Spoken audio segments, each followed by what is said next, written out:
The Flames finally fulfilled Nikita Zadorov's trade request as Oliver Kylington is back on the ice in Calgary. Hey everyone, welcome into Burning Questions. Rob Wong joined alongside by Postmedia Calgary Flames writers Wes Gilbertson and Danny Austin.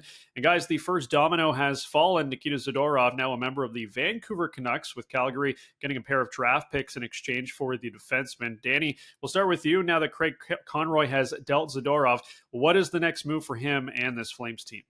We don't really know. I think that is something that Wes spoke with Craig yesterday for his story, and if you read that story, which I recommend, it becomes very clear that Conroy wants this to be taken in isolation. This does not mean Noah Hannifin's gone. It does not mean Chris Tanev is gone. It does not mean Elias Lindholm is gone.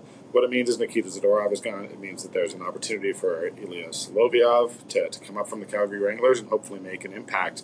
But with the way that the Flames played in November, I do think, we've gone from at the beginning of the season, the feeling was this team was a contender, at least internally. Then they lost 6 in a row, and we heard that all of the signings had been called off and they were delayed, and felt like we were heading towards a rebuild.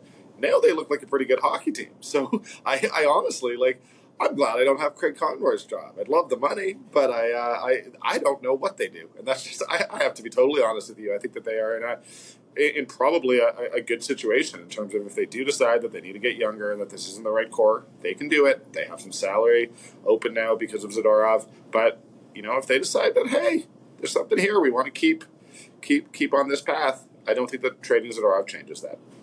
I think this speaks to the situation surrounding the Calgary Flames, that they traded, their biggest physical presence on the blue line yesterday in Nikita Zadorov. And the question is not analyzing the Zadorov trade. It's, well, okay, who next? Who's the next one out the door? And this really, I think just shows the challenge ahead for Craig Conroy. It's believed that if you haven't signed an extension with the Calgary Flames in the lead up to the trade deadline, you're going to be shipped out of town because they don't want to risk losing these assets for nothing. And so Danny mentioned the names. You've got the first line center in Elias Lindholm. You've got Noah Hanifin, who's arguably, been the Flames' top defenseman this season or their best performer on the blue line. And then you have one of the only guys in the NHL who's willing to block shots with his face in Chris Tanev. And these are all going to be assets that people are after. And one of my reactions yesterday, the Flames trade Zadorov, obviously,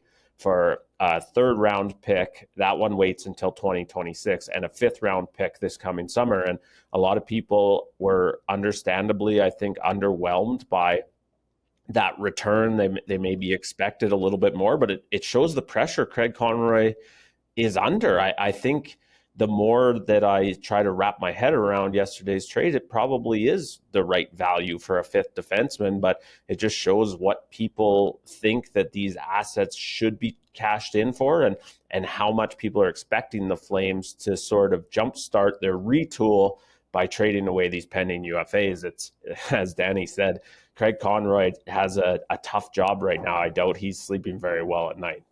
Well, it feels like we've been talking about these trade rumors every single episode so far, and I can't imagine that's going to slow down anytime soon. Meanwhile, Oliver Kylington was on the ice with a few Flames teammates at Max Bell Center on Friday. Wes, he has, of course, been on a personal leave since the start of last year. What is the latest on his status? This is one of those updates that should just put a great big smile on your face. Oliver Kylington has been open about needing some time to address his mental health.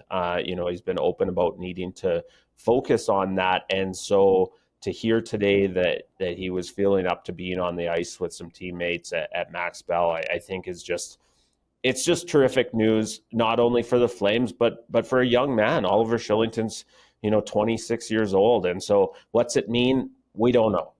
We don't know.